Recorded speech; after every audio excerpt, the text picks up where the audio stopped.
Hi, I'm going to talk to you about one of Schubert's most famous piano pieces, the Impromptu in G-flat from the Opus 90 set of four impromptus, number 3. And it's very beautiful. It's one of those very beautiful pieces, has a very beautiful melody, beautiful unfolding. But what I want to do is kind of dig into it a little bit and really talk about storytelling and this idea of groove, flexible groove, poetic groove. This piece has quite an obvious groove in the sense that it's a melody and accompaniment, and the accompaniment always follows a kind of rhythmic pattern. But that rhythmic is romantic music, so that rhythmic pattern doesn't want to be metronomic at all. It needs to be very, not very flexible, but flexible. It needs to breathe and stretch.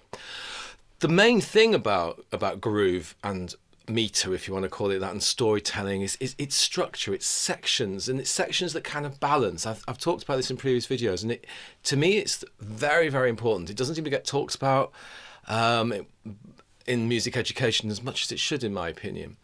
We often sort of pay it lip service and talk about call and response, but I think that's very misleading.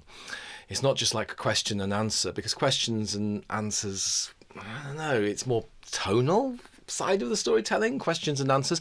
It's purely structure. It's like the structure of meter in poetry, this musical element in poetry. So you have, if you like, this followed by that. That's the basic principle of the matrix. You can also have the groove or the rhythmic matrix. You can also have this followed by this followed by that. So it's either a group of 2 or a group of 3. You could have 2 groups of 3. This followed by that, followed by that, followed by this, followed by that, followed by that. So it'd be like da da da dee da da, 2 3s. Everything groups in 2s and 3s and 2s of 2s and 3s of 2s of 3s and so on. It's a non-linear system, simple, and we feel it much in the same way that we sense meter in poetry. So the music that has a strong sense of groove feels very accessible. It's almost like it rhymes. Do you know what I mean? Pop music, a good pop song, will tend to have a very strong, fairly regular sense of groove, and this piece has a very strong regular sense of groove. So we don't, in my opinion, I don't need to dress it up and make it sound intellectual and serious. It's just a good song. It's a good tune. Nothing wrong with that. Okay, let's have a look at it. So it starts, the first bar, and it carries on with this basic rhythm throughout. It's got a melody line on the top, and then you've got this underneath accompaniment which is going kind of diddle-a diddle-a diddle-a diddle-a diddle-a diddle-a diddle-a diddle-a. So it's like 1 2 3 4 5 6 7 8, or 1 and 2 and 3 and 4, and that's the groove, that's the meter. But inside each of those beats there's a little triplet, a little 3. Diddle-a, diddle-a, diddle-a, diddle-a, diddle-a, diddle-a, diddle-a, diddle-a. Notice how I make it breathe. I don't do it metronomically. So in a way, the storytelling I'm talking about is not just the melody. It's in the groove. That's the point. And I say little mantras. I go, feeling it inwardly, feeling it naturally, feeling it inwardly, feeling it naturally. So you can see I'm sort of telling you a story. Let's listen to that first bar then.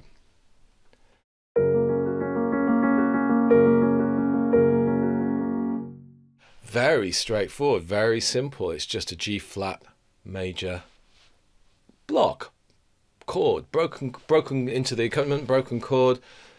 Top line's just the same note, the B flat. Just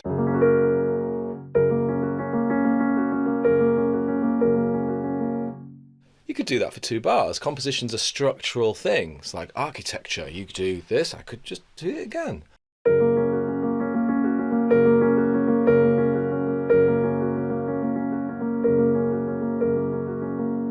Makes sense. Instead of doing dum dum dum dum dum dum, I could do dum dum dum dum dum.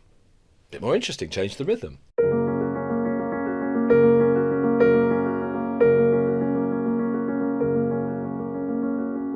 But of course he doesn't do that at all. He does this.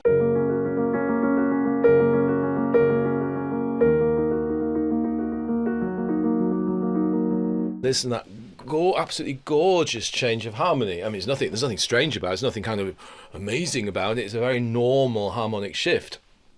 But that feeling that we get when we move in the structure, in the story, from G flat to E flat minor is very beautiful. Where do we go for the next two bars? Well, he could have just done this. He could have gone.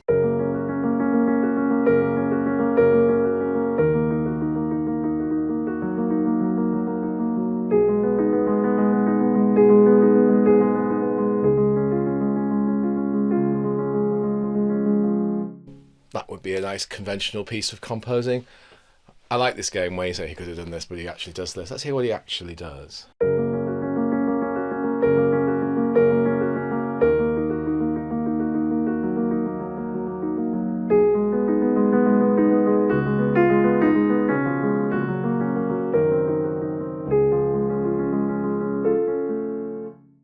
I mean, that is quite sublime in my opinion. That's like extraordinary, isn't it? I mean, so beautiful, so beautiful. And then we get like a repeat.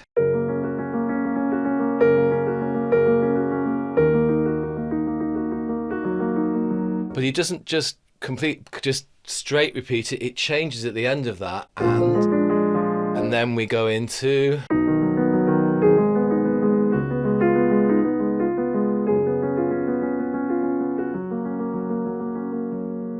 So what you have there is a complete statement of 8 bars, just like a pop song, makes complete, very regular like a pop song, makes complete sense. And when we're aware of this structure and this unfolding, and I, as a performer, I allow that sense, because it is a kind of musical sense or rhythmic sense, to come through, you have this sense of storytelling. What would the story be about? What's the feeling? I don't know exactly. I quite like writing stories to pieces, but I also quite like saying it's entirely up to you what it means, because the literal meaning doesn't matter.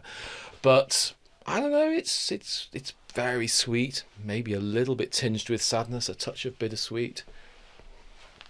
Here's the whole of those 8 bars all put together now.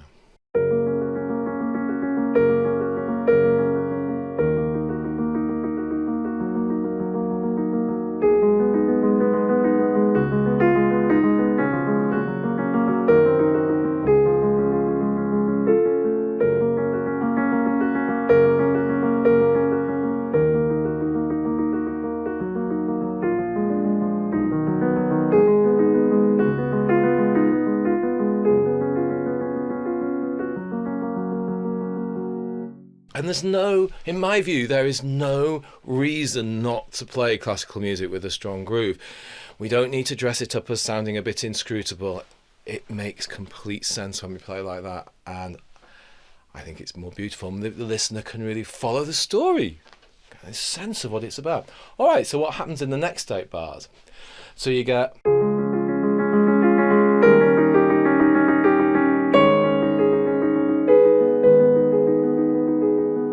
those 2 bars clearly sort of building some tension and then resolving it a bit. We get a sort of sequence, it does the same thing up a bit.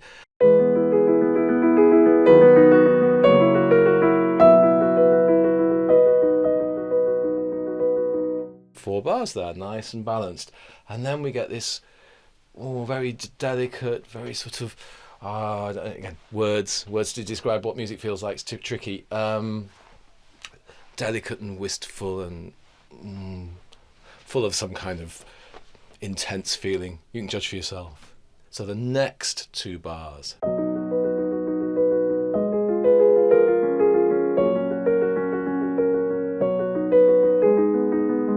And that's balanced by the next 2 bars.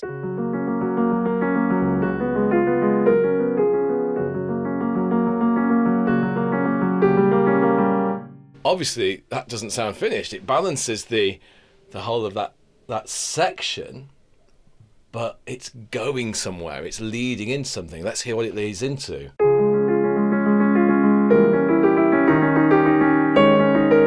Kind of the same, isn't it, as the other 2 bars? Can you tell? But it's got this harmonic development in it, something different going on in the harmonies, a bit more detail. See if you can spot how it's different.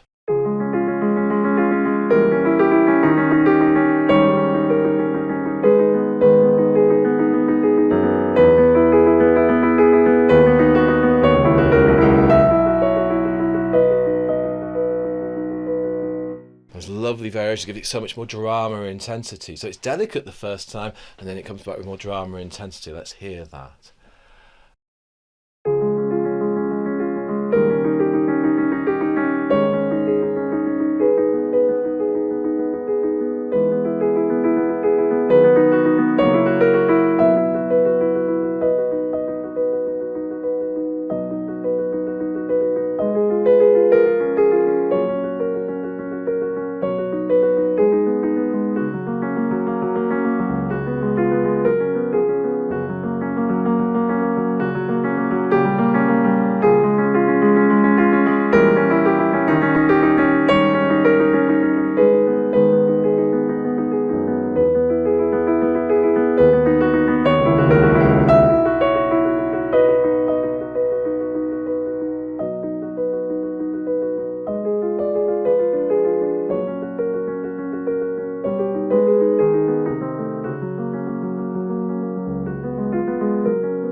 So I didn't play you the last 4 bars before, but did you hear that they were the same with it? It's the first time you get...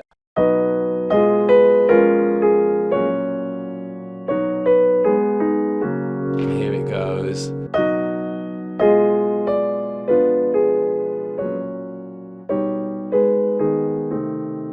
Beautiful harmonic shifts, and obviously we're going somewhere. Suspense, what's going to happen next? What happens next is very dramatic. We get this.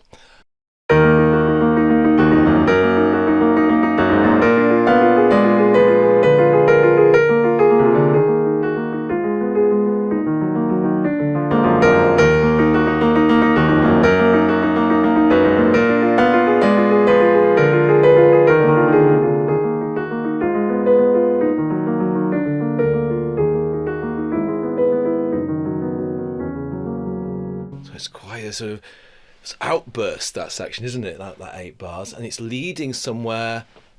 Where is it going to go next? And it goes to something very rapturous and calm.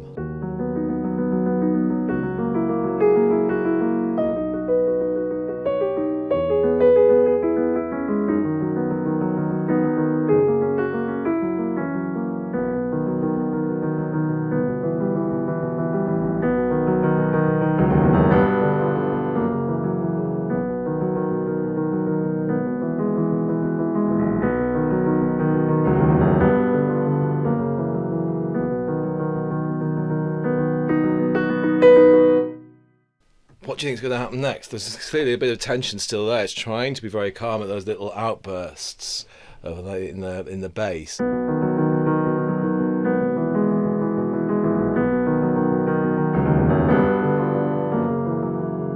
Gives it that certain tension. So where's it going to go? It's going to go back to the drama.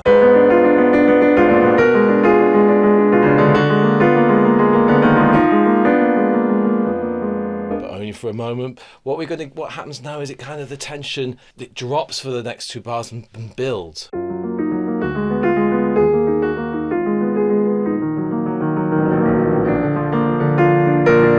Back to the drama.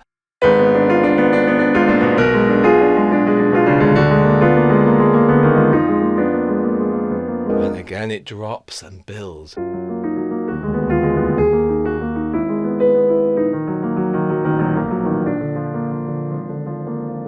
But it doesn't build, does it? It doesn't quite manage to. It doesn't quite manage to build up, and we get this rapturous bit again, with this time even more extreme.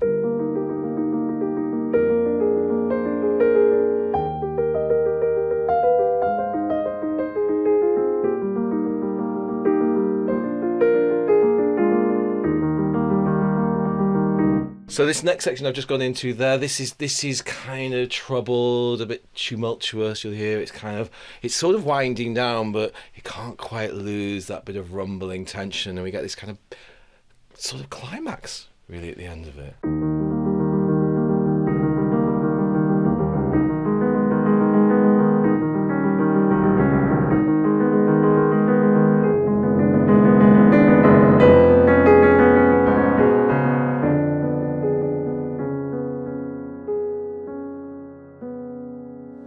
It's all suspended, we're waiting, and of course I think we kind of know what might happen there. We're going back to that opening beautiful melody.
But it doesn't do that. That's what we expect. Like it did before to resolve. It absolutely doesn't resolve. It interrupts and goes.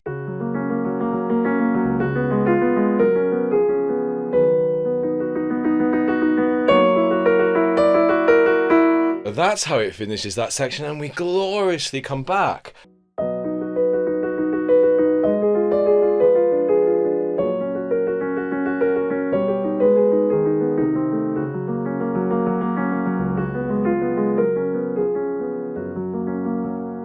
And then a funny thing happens here. 1, 2, 3, 4, 5, 6, 7, 8.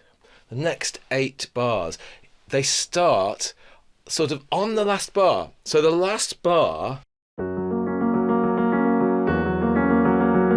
is actually the first bar of the next one. So this sort of thing happens in the musical story sometimes. It sort of takes off. So I might show that very subtly. I might go...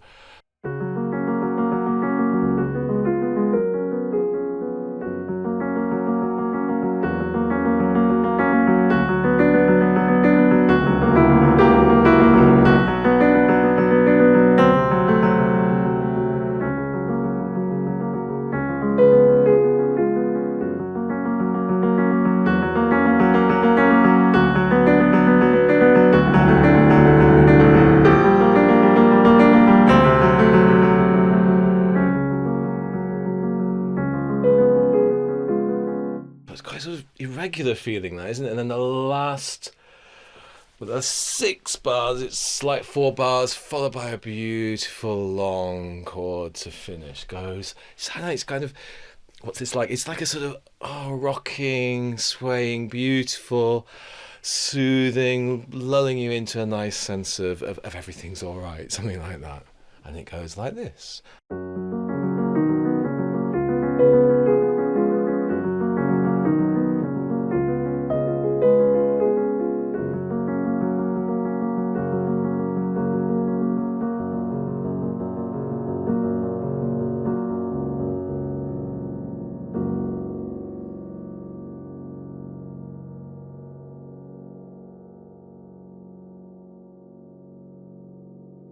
It's a lovely long chord that just sustains. And you've got to keep the rhythm flowing right through that chord. You probably can see I always do that. I keep the rhythm flowing. Keep it flowing all the time. Flow, flow, flow. Off. And that keeps the audience engaged. The rhythm entrains the audience, if you like, to have their attention on the story, on the unfolding story. I'm going to play it all through now, all together. Try and follow the story with that same level of intention, really hearing it like a poem, so you really feel like it's talking to you. It's it's actually telling you something. And notice if it feels different when you listen. Do you get more engagement? Do you feel more engaged with it? Do you feel more moved? Is it more entertaining? Here we go.